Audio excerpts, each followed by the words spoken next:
नमस्कार। निशुल्क ज्योतिष परामर्श केंद्र में आप सबका स्वागत है। आज दिनांक 10 अक्टूबर 2024 गुरुवार। मेरा मोबाइल नंबर 8005817305। आप लोगों की कोई भी समस्या हो तो आप व्हाट्सएप पर अपनी समस्या, अपना नाम, अपना जन्म स्थान, जन्म समय, जन्म दिनांक लिखकर भेज सकते हैं। समय मिलने पर, आपका नंबर आने पर आपको जवाब दे दिया जाएगा। जैसे कि हमारी चर्चा कुंडली अध्ययन पर चल रही है और हमने तीन ग्रहों के बारे में एक काल्पनिक कुंडली बना करके उसको समझने का प्रयत्न किया। अब ये जो प्रभाव हमने समझा, ये हमें सबसे ज़्यादा प्रभावित कब करता है, तो उसके लिए हमारे ज्योतिषाचार्यों ने, हमारे विद्वान गुरुओं ने हमें जो ज्ञान दिया, जो बताया, वह उन्होंने बताया कि जब आपको इन ग्रहों की महादशा चल रही होती है तब आपको इसका मुख्य प्रभाव प्राप्त होता है। यदि शुभ ग्रह की महादशा चल रही है तो आपको शुभ लाभ प्राप्त होते हैं। यदि अशुभ ग्रहों की महादशा चल रही है तो आपको अशुभ प्रभाव प्राप्त होते हैं। तो ये जो शुभ और अशुभ प्रभाव हमें प्राप्त होते हैं ग्रहों के, इसके पीछे मुख्य कारण जो है वह है हमारा कर्म। मान लीजिए बुध आपका कारक ग्रह होता है आपकी कुंडली के अनुसार, जो कि शुभ है और आपको लाभ दे सकता है, शुभ लाभ दे सकता है। लेकिन चूंकि बुध जो कि वाणी का कारक ग्रह है और आपने वाणी का यदि दुरुपयोग किया है, वाणी का आपने कम्युनिकेशन में मिसबिहेव किया है, वाणी के द्वारा आपने किसी को हर्ट किया है या आपने झूठ बोलकर उस वाणी का सदुपयोग किया है, तो आपका बुध खराब हो जाता है। और जो कारक ग्रह था, जो आपके लिए शुभ ग्रह था, वह भी अपनी महादशा में आपको पूरा शुभ फल नहीं दे पाता है। और यही कारण है कि हमको समस्याएं उत्पन्न होती हैं।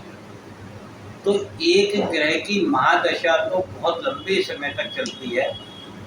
हर ग्रह का अपना एक जीवन चक्र है, काल चक्र है, उसके अनुसार उसकी दशा भी उसी अनुसार चलती है। इसीलिए हमारे ज्योतिषाचार्यों ने कहा कि किसी का बुरा वक्त हो या अच्छा वक्त, वह निरंतर गति से अच्छा या बुरा नहीं हो सकता। उसमें बीच बीच में, जैसे हमारी रोड पर स्पीड ब्रेकर होते हैं, ऐसे बुरे के साथ अच्छा समय भी बीच में मिलेगा और अच्छे के साथ बुरा समय भी बीच में मिलेगा, ताकि बैलेंस बना रहे। तो उसके लिए फिर उन्होंने कहा कि अगला जो ग्रह होगा जिसकी अंतर्दशा चल रही होगी, उसका प्रभाव आपको प्राप्त होगा। इससे क्या है कि जब एक ग्रह की दशा चलती है, उसमें बाकी के 8 ग्रहों की अंतर्दशा और स्वयं उस ग्रह की अंतर्दशा, यानी महादशा के 9 विभाजन यहाँ पर अंतर्दशा में हो जाते हैं।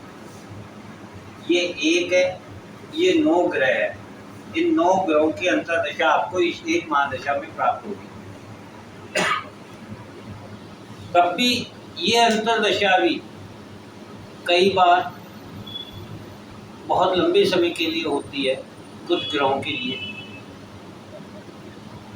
तब भी हमारे ज्योतिषाचार्यों ने, हमारे विद्वानों ने हमें ये सूचना दी, ये जानकारी दी, ये ज्ञान दिया कि इतने लंबे समय में भी घटनाएं चूंकि रोज घटती है और समय चक्र जो है वो निरंतर गति से चल रहा है, तो उसमें भी आपके उतार चढ़ाव आएंगे, उसमें भी स्पीड ब्रेकर आएंगे।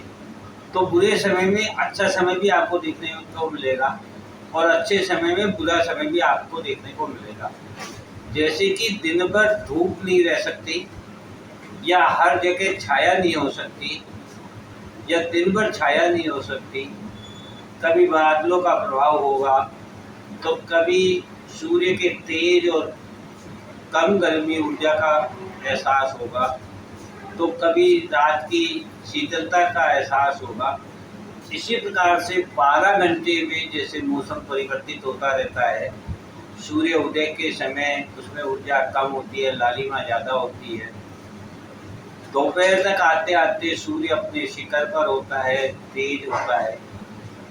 तीसरे पहर में जाके वो थोड़ा वापस से शीतल होने लगता है और चौथे पहर में शीतल हो जाता है, चंद्रमा का प्रभाव मिलने लगता है। ठीक इसी प्रकार से हमारे गुरु विद्वानों ने, ज्योतिषाचार्य ने हमें कहा कि इस बीच में आपको प्रत्यंतर दशा आएगी। महादशा में 9 ग्रहों की अंतरदशा होगी। इन 9 ग्रहों में भी एक एक ग्रह को 9 ग्रह की प्रत्यंतर दशा प्राप्त होगी। अर्थात जो ग्रह आपकी कुंडली में शुभ है वे आपको प्रत्यंतर दशा में आने पर भी उस भाव का, अपने भाव के कारकत्व का आपको शुभ फल प्रदान करेंगे।